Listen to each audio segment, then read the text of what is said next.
تازہ ترین ویڈیوز کے لیے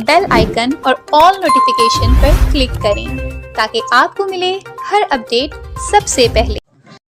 NA88 سے پاکستان مسلم لیگ نون کے امیدوار بیرسٹر ملک معظم شیر کلو اور PP83 سے پاکستان مسلم لیگ نون کے امیدوار سردار علی حسین خان بلوچ نے کہا ہے کہ انشاءاللہ 8 فروری کا سورج ہماری شاندار کامیابی کی نوید لے کر طلوع ہوگا اور ہم عوامی قوت سے برسر اقتدار آ کر عوامی امنگوں کی ترجمانی کے لیے بھرپور کردار ادا کریں گے۔ ان خیالات کا اظہار انہوں نے عوامی اجتماع سے خطاب کرتے ہوئے کیا۔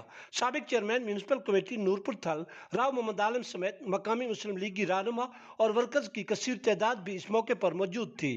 بیرسٹر ملک معظم شیر کلو اور سردار علی حسین خان بلوچ نے کہا کہ ہمارے بزرگوں کی خواہش تھی کہ ہم ایک پلیٹ فارم پر متحد ہو کر علاقائی تعمیر و ترقی کے لیے اپنا کردار ادا کریں۔ اللہ تعالیٰ کے فضل و کرم سے اب ہمارے اس اتحاد کے ذریعے ہمیں اپنے پسماندہ اور دور افتادہ علاقوں کے باشندوں کی بھرپور خدمت کرنے کا موقع ملے گا۔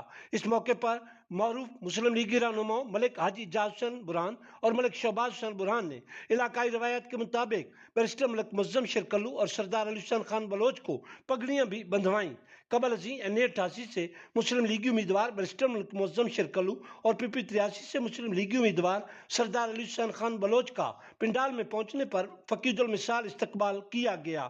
اس موقع پر جلسہ کی نقابت کے فرائض سرائیکی شہر غلام عباس تسکین نے سر انجام دیے۔